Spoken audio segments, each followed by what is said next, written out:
I'm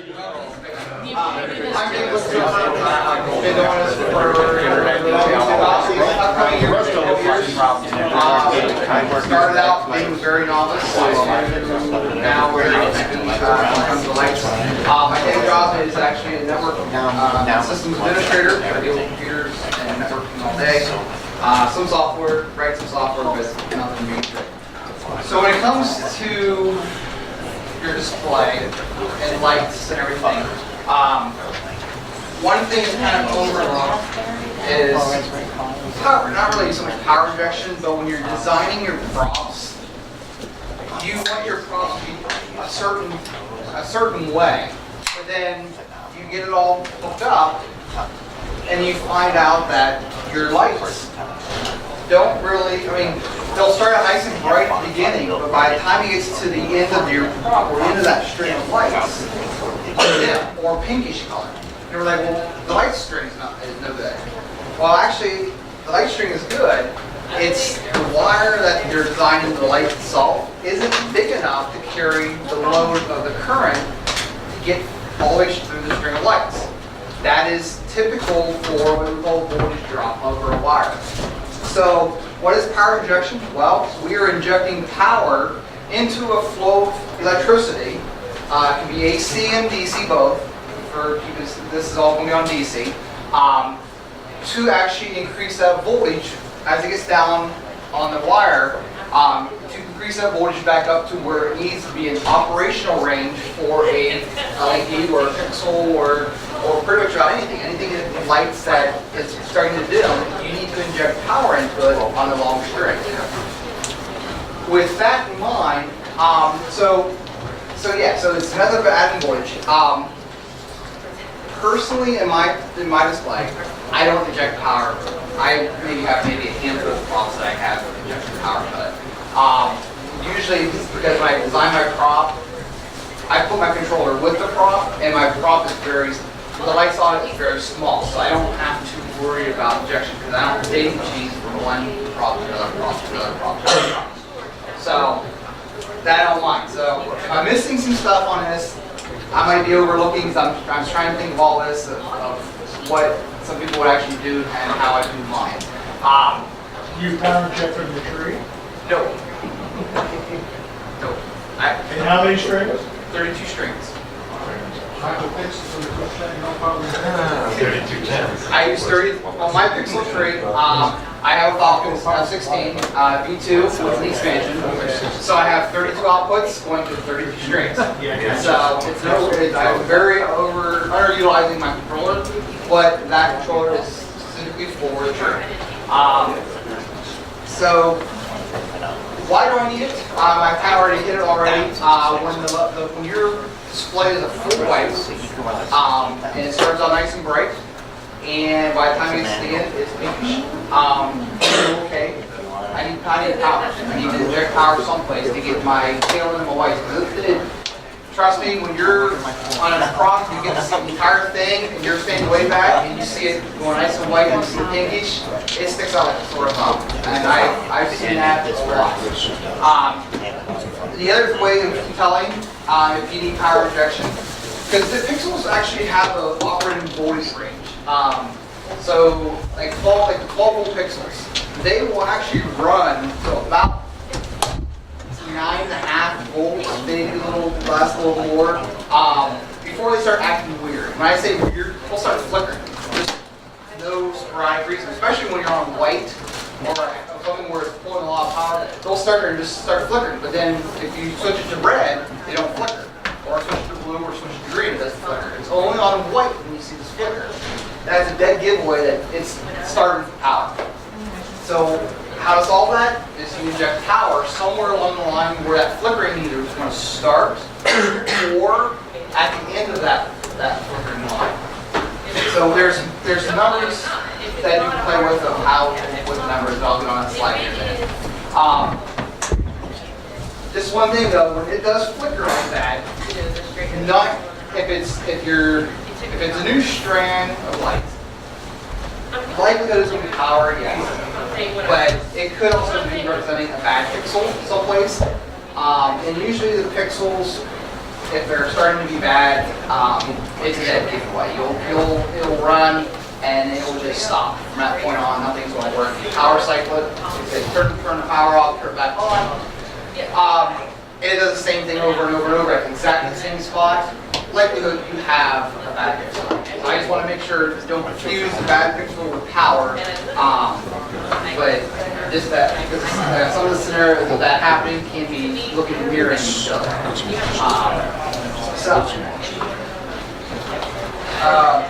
Is it necessary to inject power? As I said, it's up to each of their own because I don't use injection. So one of the things we try to factor is how many lights you're going to get your prop. When I say a prop, this would be a prop to me, would be the entire thing. Or my lanterns that I hang up on the thing. Each one of these would be a prop. My arches. I have 10 arches across the front of my house. Each one is a prop.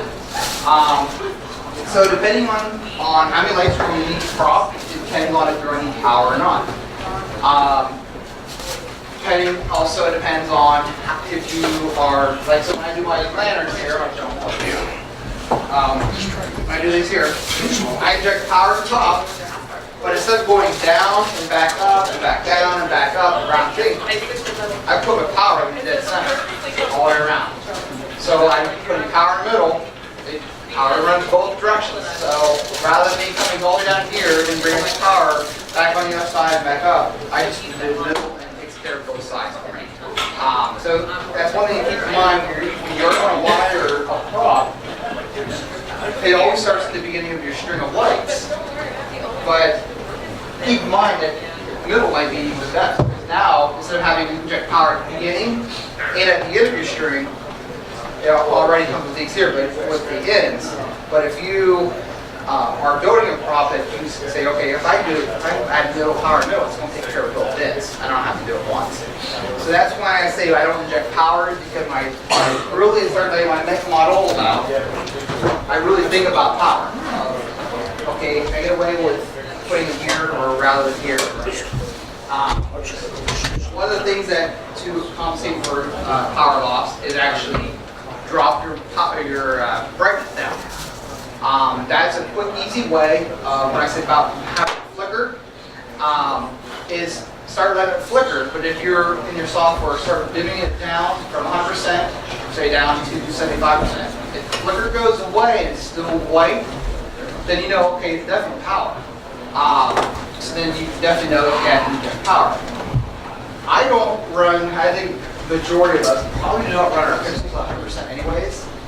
But when I design a prop, I actually put it in mind of 100%. And I'll get into that some more here. So, it's one of the ways that you can tell if you guys do not have, for the newbies, that do not have a multimeter. This will save jobs and jobs and jobs of time. There are all kinds of different multimeters, from $6 ones up to like $150, or even more, depending on which brands like that. I bought a nice Fluke, series, or instruments are very, very expensive. Got this one on eBay for $80, and I love it. So, I'll get into this here because this will have another purpose as well. Because so what you'll do with a voltmeter, okay? So you have your string of lights. At the beginning and end. These are pixels. So but this works for anything. This will actually work for AC lights or even DC. You have power plugged in. You got power coming across. It turns on all white. You can actually meter your power supply itself. So you have a positive, a red, or a plus, and a minus.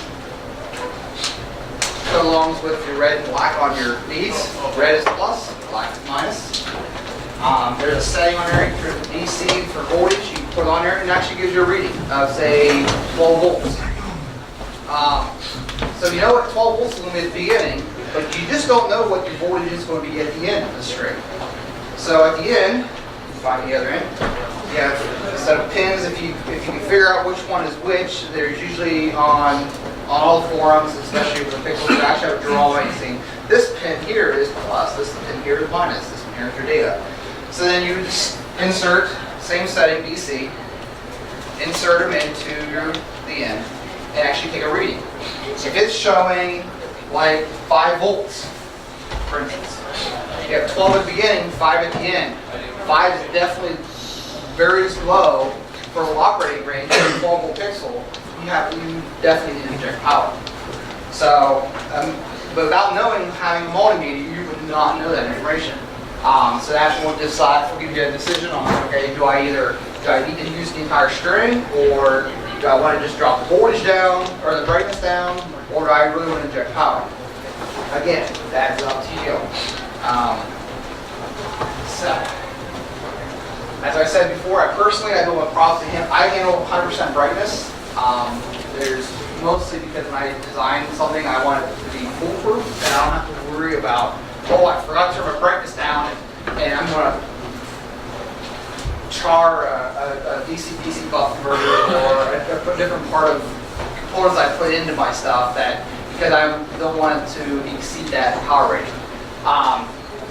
So, since I design everything 100%, I do not run my show at 100%. But why do I have it be able to handle 100%? The pixel itself is a communications bus that runs across there. When I say communication, it has a signal that has data coming across. That data can actually get interference from electricity, say an extension cord running inside it, or a storm, a thunderstorm, static in the air that can cause interference on it that fakes out the little controller saying, turn on. Well, guess what? Your show's not supposed to be on, but all of a sudden you got all these lights on. Yes?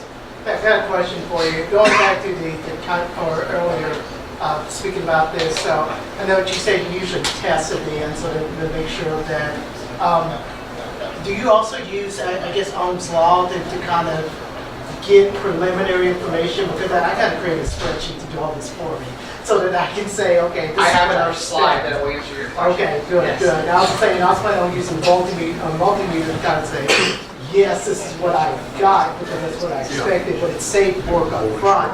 Because I would say, I can expect to be able to get 100 pixels and only experience about 5% loss. Yes. I've got additional slides later, a few down, that will actually kind of have some calculation numbers in it to look for before you go to prompt. That way you kind of gauge on wire size and things like that I have it in here. So, okay, so yeah, so you got the static pin, you got all of a sudden your lights are on, your controller said, hey, I'm supposed to be off, but say for instance, the signal came through and locked that pixel up. So everything behind it is on 100%.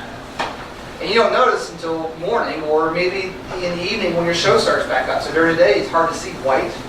Well, guess what? All that current's being pulled through there. If you didn't design it to handle all that power, and you have a smaller wire coming across, guess what? That wire might be melted to the point that would trip one of the fuses in your controller. And then you have to have time to repair that before your show starts. So if you build it up front, make sure it's going to last and be able to sustain that, then you're going to be saving a lot more time later. But that, again, that's me. It's just a word of advice that from 12 years of doing this, that it's worth it. So yeah, so that's why I do want to make sure mine's 100%. But there's also another reason that when I have to do my stuff. So, how do I inject power? In theory, the size of this wire, for instance, on this string of lights, I believe it's, I think these are 18 gauge. 18 gauge American standard wire. But you get this size to be, I think if you don't ask for it from Ray, I think it's 20, what is it? 20 gauge. So again, on wire size, the bigger of the gauge wire, the smaller it is. The smaller the number of gauge, the bigger the size wire. So the bigger the wire, the more power, more current can flow through it, and that's going to result in less voltage drop. Are those truly the right, you know, it's a 20 gauge, a 20 gauge? No, no, 20. No. Yeah, it's Chinese 20. It is, yes.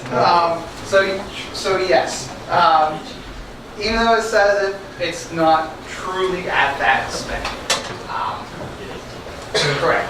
So, but again, when you do have a choice, when you're ordering lights, either between 20 gauge or 18 gauge, go with a bigger wire. Because even if you're going to be using a short chunk of this, if you buy the same stuff every time, then you don't have to worry about if a pixel that dies in the middle of a prop, knowing, okay, is that 18 gauge wire or that 20 gauge wire, and you're going to stick a 20 gauge wire replacement in, that might be an issue. So that's one thing, is if you can keep your standard to yourself for whatever size wire you're going to be using, keep it across the board. It's never going to hurt to always go bigger.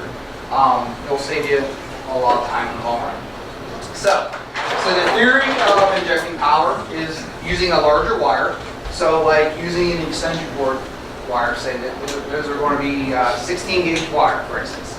16 gauge is a lot smaller number, but larger diameter, bigger size gauge than the 18 or the 20 gauge on lights.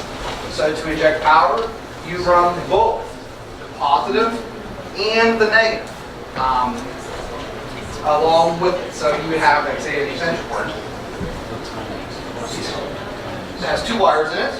You use one of the wires as your plus, cut the end of course off, and then one would be your minus. So you would attach this to the same power supply. So you have your power supplies in your controller that is supplying power to your existing prop. I'm going to make it really simple. There you can get really fancy and add more injection of different power supplies through the line. But we're going to keep the same power supply that's going to be running your entire prop. So you have your string of lights to your controller that's coming from your power supply. So it goes in. You see that the lights are getting dim at the end. You use another size wire, something bigger. And then you would do your plus to plus on your power supply, your minus to minus on your power supply. And at the very end of where you're going to be tying at, which is called tie points, you do both your plus and your minus. So you put your pluses together, put your minuses together. And what that does is it uses now both pairs. So you have your 16 gauge wire and your smaller diameter wire. It runs them in tandem. So you're now getting more power to this point, or more current to this point down farther down the line, that's going to handle that loss of that original voltage. So that's why I said at this point, maybe in the middle or at the end, or you might have to require multiple meet points. So depending on how long of string of lights and how many props you're going to be daisy chaining from one to another, you might have to inject power at every single phase of that prop. Or of, say, for instance, these arches, I have 10 of them. If I had them daisy chained from one to the other, I would have to inject power at every single, to start and end on every arch. You have to do both the positive and negative? Yes. Even though the negatives run in the lane? Correct. Yes, you have to do both. Because negative still has the same amount of current running through it as the Yes. positive does. Yes, because it's a circle. Down the negative. Double it now. Yes, because electricity flows in a circle. Comes across the positive and returns on the negative. So yes, if you do one, you have to do both. So on the same topic, you say you ingest everything from the middle. You power everything from It the depends middle. on my prop. Okay, if it is a prop, you're powering it from the middle, but you're feeding your data in from On the one end. end, yes. Your data always, on your pixels, there is an orientation of your, what they call flow, your data flow. And usually there's an arrow on your pixels that has an arrow pointing for your flow.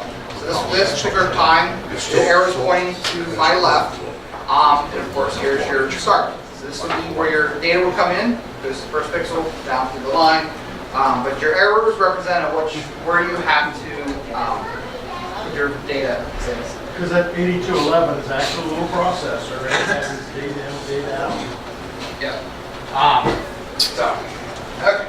Any questions on so far? Good. So, what kind of, for injection wise, what does these things look like? Well, I actually just have one on my purchase.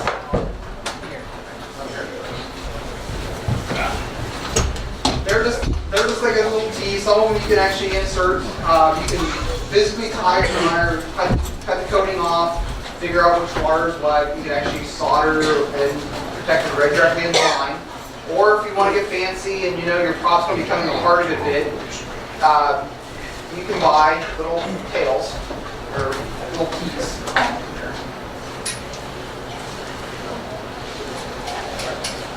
And this particular one has there's different flavors. There's some that has 4 pins. There's some with 2.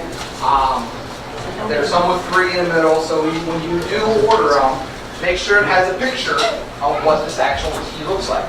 So in this particular case, this is a 2-pin. In the center, you're traversing.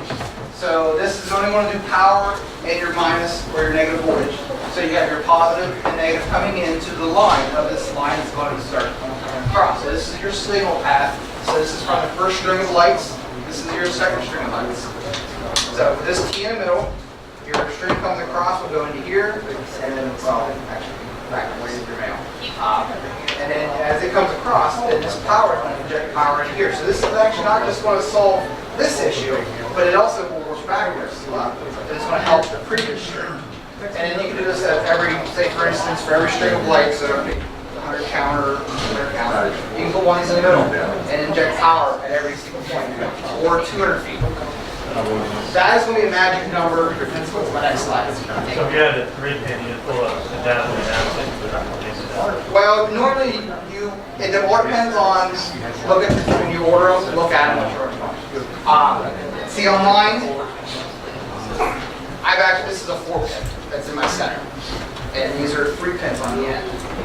The reason why I have this particular one for my arches is because when I first built these, I was not expecting to have to inject power in the end. I had power in the middle, or I'm sorry, power in the end with my data, turned full white, and by the time I got down here, it was so pink that it looked terrible. And that's one string of lights of ribbon.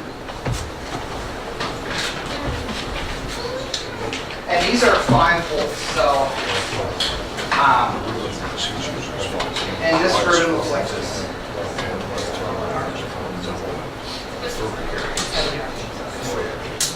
So thus becomes the debate of 5 volt versus 12 volt. That is correct. Okay, so that's the sort of ribbon that's in this arch here. I chose this particular ribbon to be very high density, so I can cut. And actually, every LED is on here is controlled separate from the one adjacent to it. So I can literally cut 3/4 of an inch off, and it's only affecting one light. I chose, and again, this is back when I was designing my arches, where these are going to be placed at. They are literally 4 feet from my audience. So with that being so close, I wanted the definition to show. Because normally you can get these ribbons to be, for every 3 LEDs it's controllable versus only every single. And when you're so close, you can tell when you change, like doing a color fade, it's big blocks that's going across your arches. As here, it's only every single, I mean, it's very tight. So when you... That increases your number then. That increases your number, correct. So with this having so long, and each arch only has 168 pixels. So 168, I think there's 220 or so in here. So I cut the remaining ones off. So yeah, so with these being 5 volts, by the time it got here, it was so washed out that I was, and it actually was acting weird too. I was getting some flickering, and I wasn't really disappointed, but it caught me off guard because I was expecting I wouldn't have to inject things. Because what I did before I built the prop, and one of the options is on here, is actually I measure the current of my draw before I even put my prop. What I do is I use my meter, I have a little jig in here. I made and what it is just a male and a female that has the ground and the data coming across, but my positives on both ends are open. And you ask why? I use my multimeter. I set this to amperage. I put my red on my male side, or the side that's coming in, and I put the black on the other side. I can turn this here, plug my string of lights in, and tell my controller, say, hey, turn them all full white. And my meter will tell me exactly what my draw is. How much of that light, how many amperages I'm actually pulling. So based off of that, I can start doing some numbering, some calculations and so forth. And when I measured it, I thought, okay, I'll be good. I didn't figure out what my voltage drop would be, but I figured out what my load was going to be. So, let's see. So you went with the 4-pin, why is it? Okay, so since I have 4-pin, I'm injecting power in data, okay, into the first. But since this is coming back, so I have power going in one end, I have power coming in my black. It's going through my ribbon, but then I'm coming back down my out, back down here. So now I have both data's coming in there at the same point. Well, if I use a 3-pin and just using power, or 3-pin and well, what it does, it ties the input data and my output data together, and then I'm injecting power, or injecting the signal. So my signal would get lost and then actually would stop working. So I had to use a 4-pin so to be able to separate both datas coming out and going in from each other. Does that make sense? Okay. Okay, so what kind of wire size am I going to be needing to run this? So that's what I said.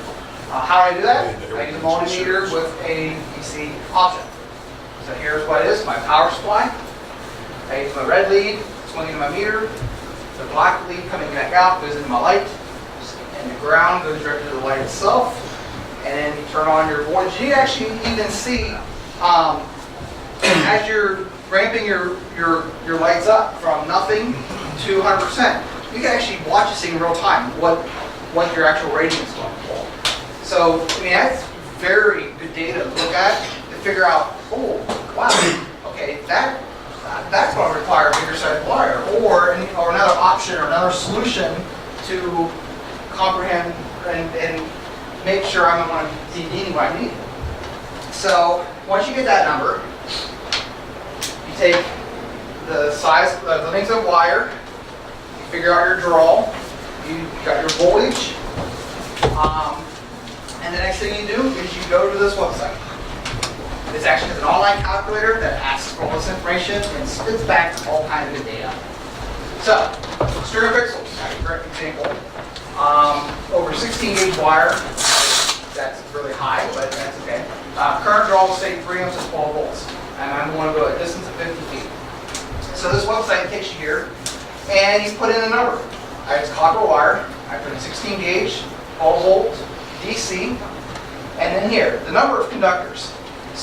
Single set, if it's just a regular extension cord, or a single pair one across there. If it's Cat5 or network cable, okay, well, you have 4 sets of wires. So there's big wires there. So if you want to start doubling them up, drop this down to whatever the number of doubles you're going to be using. Then take all that information in with it. Put in your distance, put in your load, say calculate. And what this comes back says, okay, your voltage drop over a 16 gauge wire is going to be 1.2 volts. Percentage is going to be 10%. And at the end of that wire, before it even gets to your lights itself, it's going to be 10 volts. So, just the wire itself, before even your lights are done. So okay, then you're thinking, wow, okay, I really got to do something, because now I'm starting to get into my funny mark here of my operating voltages for my lights. Are they going to really work and respond without locking up or having issues? So there's a couple ways to come up with a solution for that. And one would be move the power supply closer to the prop, so less length. Another thing would be increase the size wire. So instead of using 16 gauge, maybe use 14 gauge. So again, the smaller the gauge wire, the more current you're going to push through it, less voltage drop is going to be. The other thing is, if you're able to, and this gets a little hairy when you start messing with the on the power supply, because on most of the power supplies, even meanwhile, there's a little what they call potentiometer that you can actually adjust that voltage. And you can turn it up a little bit, or you can turn it down a little bit. But again, when you turn it up, that's going to take care of the entire power supply coming out of there.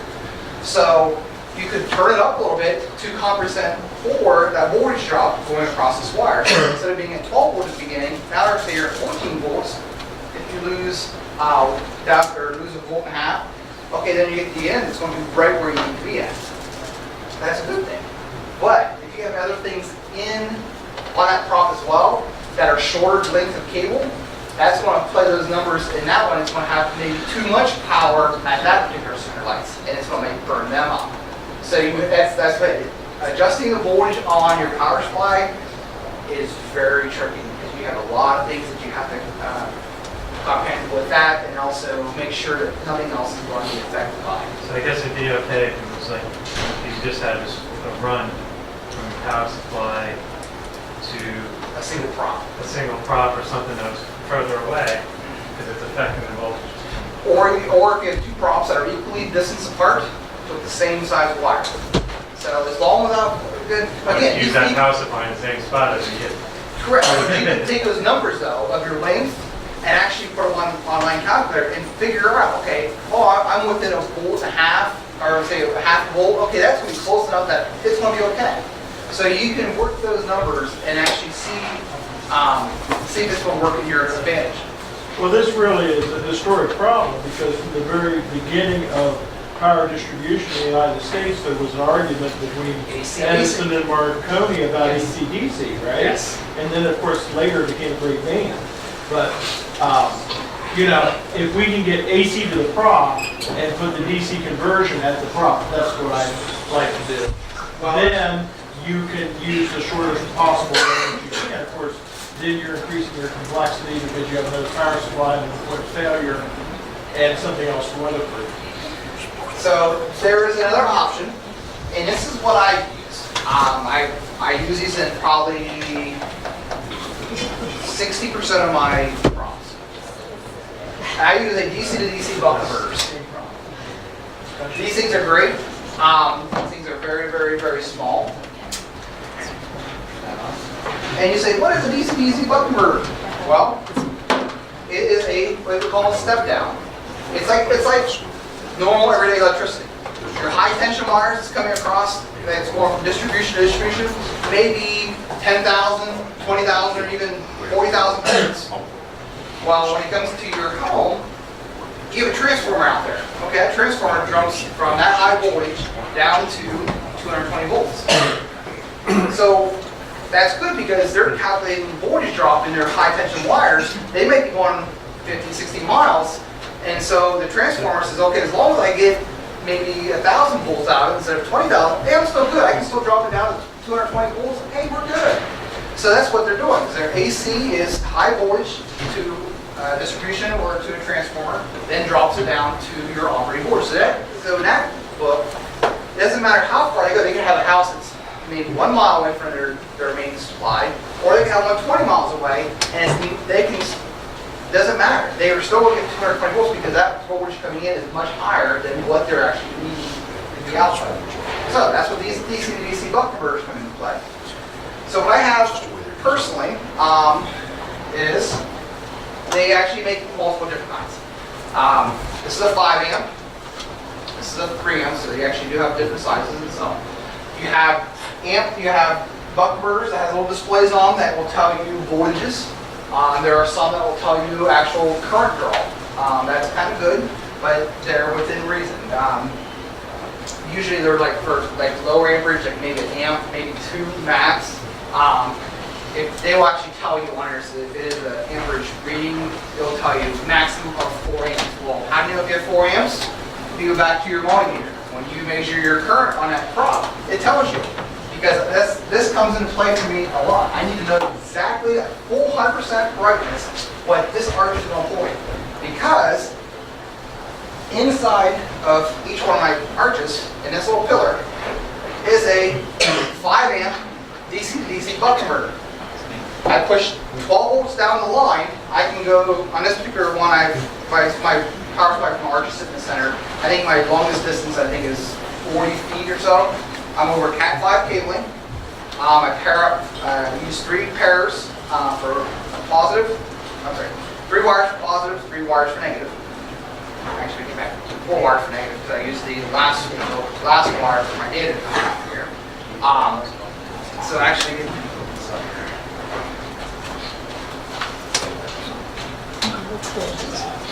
there's my DC to DC buffer. And the 3 amp, 5 amp does play a factor because when I meter these up, these were actually pulling a little over 4 amps. Each arch is pulling a little about 4 amps at 5 volts. So I tested that originally. When I was testing them, I was actually dimming them and so forth. I had 2 of my 10. I put 3 amp buck converters in and didn't realize I put 3 amps in. I ordered 5 amps because I knew that I was over my rating. And I forgot about it until they came in and actually had my display out. The first night I had my arches out and I was running through test cycles, just red, green, blue, white, red, green, blue, white. And all of a sudden 2 of the 8 were off. I'm like, what the heck's going on here? I'm checking the software. I thought, well, maybe I missed something on the output. No, everything's good there. Came over to the controller. I could see my controller sending out data. I'm like, okay, I know I got power there. But so first thing I went, I got my meter, came down to this end here, and I metered up, and all of a sudden I had no voltage here. Crap, what the heck do I do? Pulled this thing apart, and this thing was smoked. I had my 3 amp one in instead of my 5 amp. And it definitely smoked it pretty good. So out in the middle of the night, or actually it wasn't the night, it was about 8 o'clock at night. I'm out there, instead of me taking this whole thing apart again, I'm out there with a soldering iron, lay on the ground, putting a new 5 amp one in. So yeah, so the figuring out what your current draw is a big thing, especially if you're using your DC bus first. This one here is also a 3 amp. They do make bigger ones. Bigger, more amperage you're going to pull in it, the more expensive they're going to be. I try to keep my props within 5 amps. I go a little more, but it all depends on my prop and then if I'm how what kind of lights I'm putting into them. But if I'm going far distances between my power supply and my prop, for instance, like these lanterns. These lanterns, actually, this is what they look like when they're on and working and so forth. But they're ribbon as well. They're 5-volt ribbon. There's roughly, I think there's 72 or 76 of them in each of them. So there's all 4 sides, and they're again every 1 inch or so is controllable. The obstacle that I had to come up with is these hang from a utility line that runs across the front of my house or from the property. Yes, they do. And I had to be able to get power all the way down that line, and it spans 100 and some feet from the utility pole. So how am I going to get 5-volt data 128 feet away from my power supply and controller that sits on the ground? DC buck converters. I have 5 of these that hang across there, and I have 5 individual Cat 5 wires coming down and goes into this controller right here. And first year I had them up there, no problem whatsoever. What I have is I'm pushing 12 volts out of the power supply, all up the Cat 5 wiring, and inside here, you can see down here, there is actually a DC buck converter that drops us down to 5 volts. So with 128 feet of wire, coming 12 volts down, as long as operating voltage is 5 volts, 4.5 thereabouts, I know I'm going to be good. So with all the calculations and so forth, I think I'm right at real close to like operating voltage. First year I didn't have any problems. Second year I had these up there.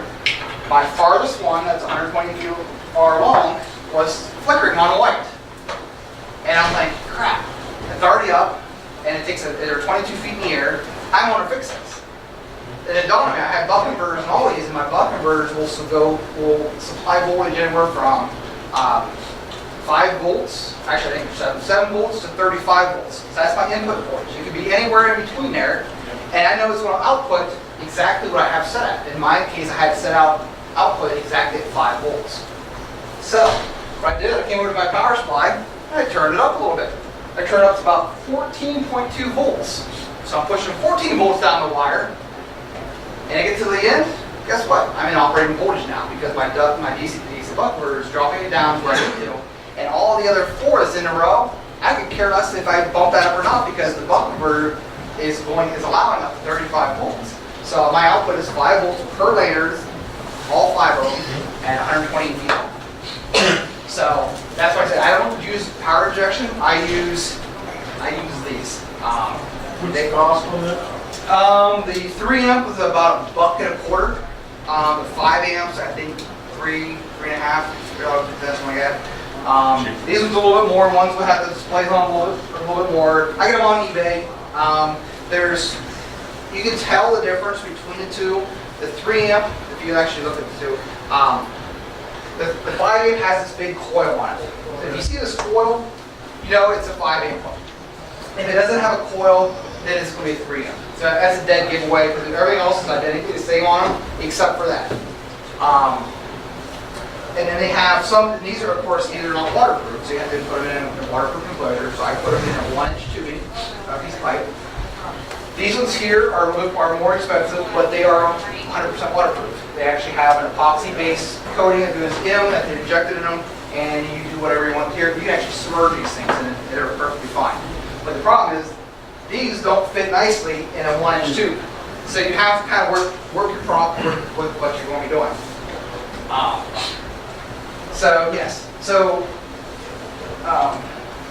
yes, I have, in my arches I use those, my lanterns I use those, and then I have 6 spinners that's on my tree line that they're wireless.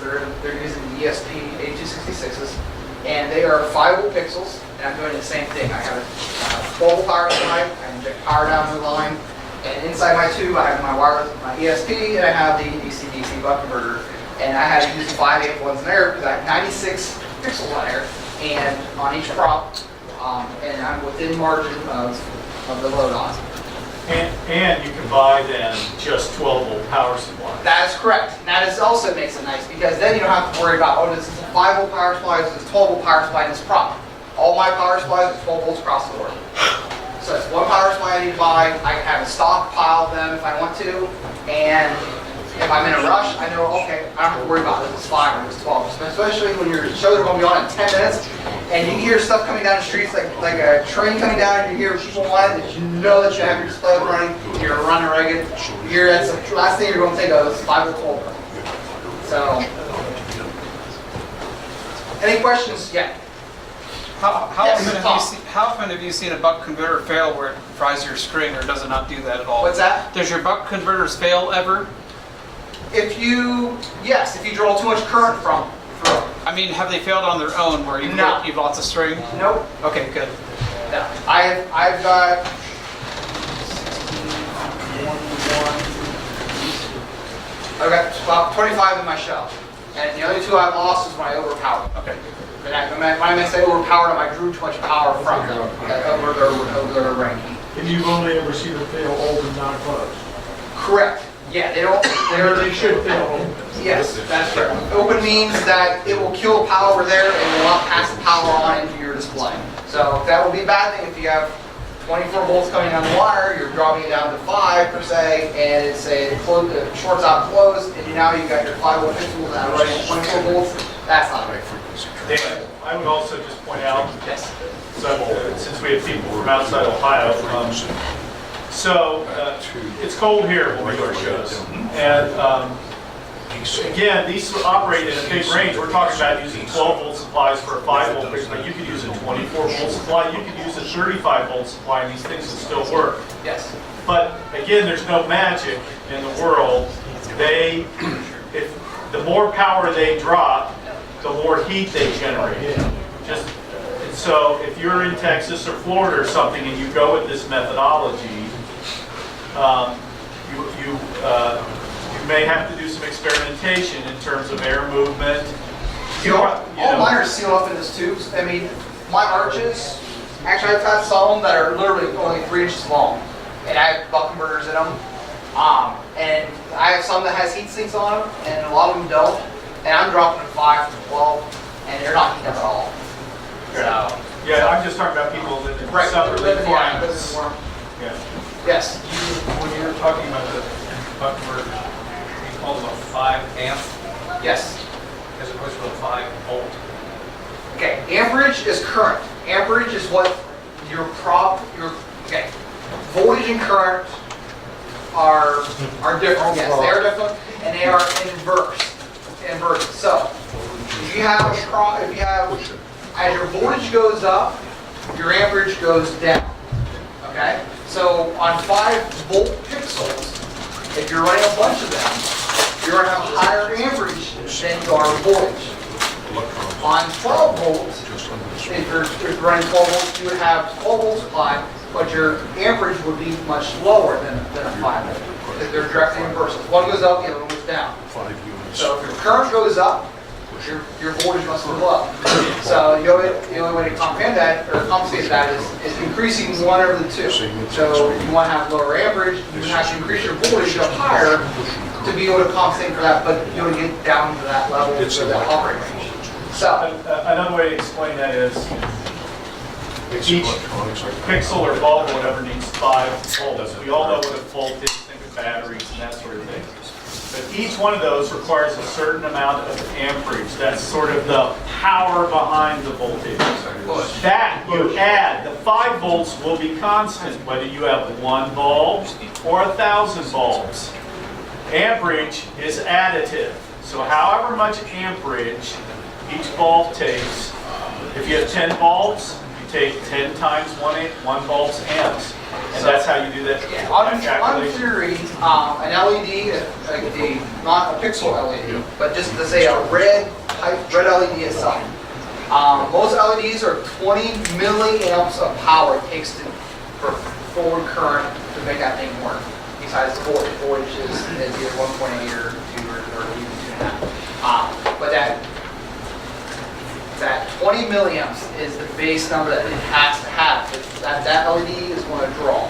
So, if you have 10 of those, each of them 20 milliamps, now you can have 200 milliamps of power that these 10 LEDs are going to pull. So you have to be able to figure out, okay, how am I going to get 20, make sure whatever I'm going to be using to supply that is going to be able to handle 20 milliamps. 20 milliamps is like nothing. But when you start adding them in line or adding a bunch of them together, they start adding up quick.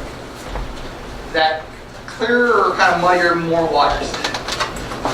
Yes. A single LED, a single pixel pulls what, 0.06 amps? Am I correct? Well, depends on what 60 milliamps. If you turn this red only on, there's supposed to be 20 milliamps of red, 20 milliamps of green, 20 milliamps of blue. So when you add all three together to get you white, that is 60 milliamps that one pixel is pulling. At 12 volts. So about 5 volts. Regardless of the volts. Regardless. That's right. Right. Yes. So it's 20 milliamps regardless of the voltages. It's what that LED will draw. And that's why you have to pay attention to what the amperage the buck converter is rated for. If you're pulling more than an amp, then you need to bump up to the 3 amp version. If you pull more than 3, you got to bump up to the 5 amp, et cetera, et cetera. Yeah, so that's why I use a multimeter that has an amperage setting. And then you apply your leads to it, and you tell your controller to turn them all white. Put the lights to halfway decent power supply with the short piece of wire in between. And it will literally, as you start turning the brightness up on those lights, you can actually see exactly what's doing. And from that number, you get it and say, okay, and if it's at 5 volt, and you see this thing sitting at 6 amps, oh crap, I got a 10 amp DC buck converter. So that's why I say a multimeter comes into play, and it will save your rear end more and more times. But the other thing we need to take into this whole calculation is the fact, yes, you're pushing it down the line to these props, but your power supply has to have sufficient current to support all of the buck converters below it. There's a minor loss in the buck converter, but you need to add up your current. Yeah, they're like 96% efficiency. Yeah. So yeah, so it allows you to get greater distances. So I'm, and this it kind of comes into, okay, now we're going to say, okay, what about the data side? I'm not covering the data side, but I'll explain how I'm able to exceed 120 feet from a pixel controller to a last prop. The controller that I'm using is not a Falcon. It is one of my first controllers that I bought 2008 by Ed Bryson, who was kind of like one of the first developers for pixel controllers. He kind of wrote the plugin for the E131 plugin for Vixen, original Vixen, like 2.1 version. He made the first Pixel controllers, and they were Genesis Pixel 88-8. It's an 8-output controller, only able to handle 170 pixels per output. That's all it was designed for. And this thing is, they're old. I haven't talked to Ed. He used to come to the earlier years of Life Ohio when we had at the Highlights building. He was there a couple times.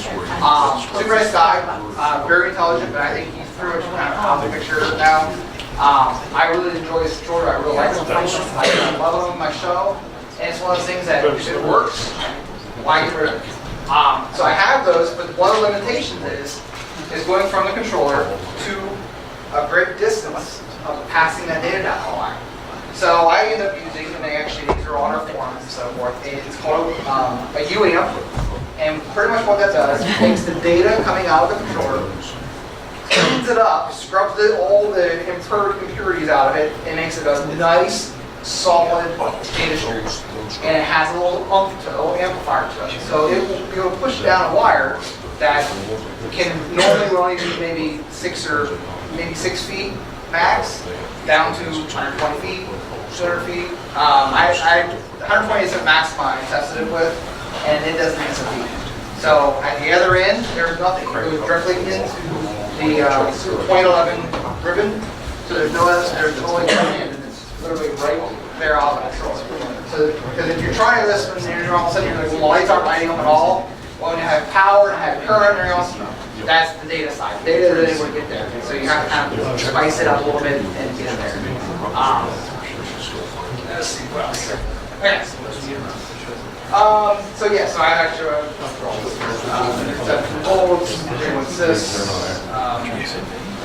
so when I did my calculations on here, this is what I was doing. So this is how I had to figure out what size buck converter I needed. So at 128 feet, my load was about a little over 4 amps. Needed 5 volt DC, so I put all those number in. And since I'm running over Cat 5, I have 3 conductors that are in parallel. So that information there calculated. My voltage drop for 128 feet over this wire, and I'm pushing starting out 17 volts. Drops 5.8 volts by the time I get to the end. So yeah, so this website here with this, getting this information, gives you all the guesswork out. So in my case, when I originally had this at 12, it was a bigger drop. Because of course, well, it was the same percentage drop, but it was below my operating voltage. So I had to do something. So by turning it up to 17 volts, it got my voltage at the end in my operating range where I wanted it to be. So yeah, this website, and I have a link on it in the PowerPoint. Right. Actually, it was on the other screen. Here it is. So yeah, so there's a couple other calculators, converting watts to amps, and real quick one, you can do your math, or doing your band or so forth, is just either, you start plugging in different numbers and calculating, and see in real time what's going to happen. If you have, and then this one here is a calculator to do LEDs, so if you have a red LED that you want like one single pixel, or if you have a bunch of them in series or in parallel, these are like customized props or customized things if you want to put 12 volts to it. It calculates your resistor values for you. I use it a lot when I build stuff at home. But these are the 3 that I mostly use. What would be an indication of the data? The whole thing flickering and locking up. So if you, regardless of what dimness or brightness it is, if they are still locking up and they're still flickering, it's data. Or it could be a bad pixel. But if your first, say your first pixel's working good and your rest behind it, it could be a toss-up. First pixel might be bad, second one might be bad, or just be dirty. The other way we can figure out, this is also I kind of made a little prop for, is a UAMP with a male and female adapter. If I have any issues like that, I will plug this in series. Just unplug it from my big line, plug it in here, it's the UAMP. If my flickering goes away, I know the data. So then I know I have to put this another UAMP someplace in my line to be able to fix my interference issue. So, yeah, these are worth their weight in gold as well. These kind of, as you make your, through the years, you pick up things that, oh, this works really well by testing it here. Anything that cuts my time down, going in prop, it's worth having. So, I mean, just like the jig here, doing the, checking out or figuring out what my amperage load is going to be. I mean, something very simple, but it works really well. Dan, Yes. do those UAMPs require, does that act as a pixel sensor? Do you have No. an all pixel? It's transparent. Whatever data comes in, Push it right back out? it pushes right back out. So, yes. I'm going to throw a little bit on that. What happens is when you run a long section wire has natural capacitance. Your signal starts out a nice, real square, sharp edges on it. And as you got more wire, you get more capacitance, so the edges ground off to the point where the chip can't understand where the transition actually is. So yeah, so when you do a data signal like that, you're best off using a twisted pair of wire with the ground. So if you had, for instance, if you just had a regular extension cord here, you want to use this to do data, this is not very good. Even though it's good sized wire and it has a ground with it, it's better if it was twisted up. The more twists you have, the better, the more distance you're going to get out of it. Just because what it does, as the frequencies come around with your ground, it actually will cancel the noise out and actually make it travel farther down the wire. So, yes. So how would I do that? How would I do that with Cat 5? So, Okay. So for instance, this black wire here is Cat 5 wire. Okay. I'm pushing my voltage down the wire along with my data. So, back up. And in the Cat 5, you have 8 wires. You have a pair of blue, blue, white, orange, orange, white, green, green, white, brown, brown, white. The pairs that you choose, whatever color pairs you choose, stick with it through all your projects that are going to be doing this.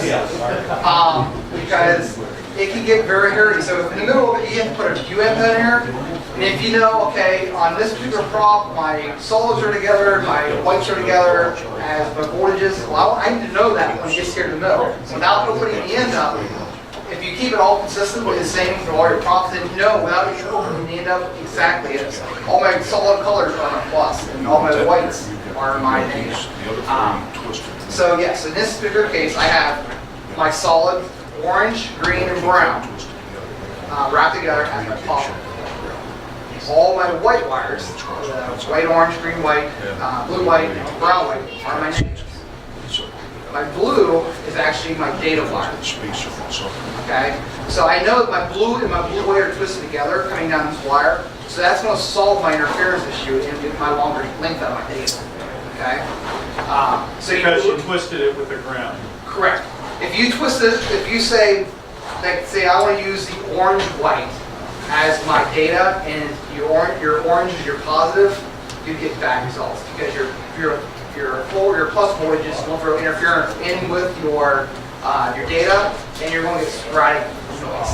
So if I wasn't running power in the Cat 5, would I still need to run a ground? Yes. Okay. Yes. You always want to run ground. You always need a return path Yes. for anything. Even with just data? Okay. Yes. I thought data is only one direction, so. Yeah, data has a plus and minus, so you gotta have the return minus line. Yeah, my first year, or actually, when I did my little mini trees, I have 15 little trees. They go in an arc, and I had J1 system controllers. I had 2 of those, and the way I had it was I had every 3 trees as an output. And my longest run I don't know how long, maybe 20 feet or so. When I was testing it in the house, everything was great. So what I had was I had 12 gauge wire. I actually used landscape lighting wire for my power and my ground. And then I used another 16, this is when I was learning about pixels and data. And I was using a single strand of 16 gauge wire as my data. In the house, I had my power, positive and ground was together, and they had no problem. And then my data was kind of like laying out here by itself, but it had the same link to get to my prop. They were great. And then until I started zip tying the data wire in with the other two, and what I was getting roughly 12 feet in between my hops, between the last pixel and the first pixel, I was able to, the data was really solid. It literally cut down to a third of that. It went from 12 feet to 3 feet, and then I was like, what the heck's going on? And here's because I had no ground with my data, and it was getting noise from the power side of it, and it cut my noise down. So I ended up having to cut in the middle of that and put another, and then at the time I had having UAM, because that was before UAM started really invented. I had put a pixel, all pixel on it. And even at that, it was still, I had intermittent issues. And until last year, I took that whole design and canned it. This is after 6 years running that way. And every year, the same tree, no matter what trees I put over there, but always the issue. So I ended up taking all that out and running, I ended up using my J1 sys, but I'm using each output to a tree. With Cat 5 with the DC stuff conversion. Yep. Any other questions? Dan, thank you. Yep. Thank you.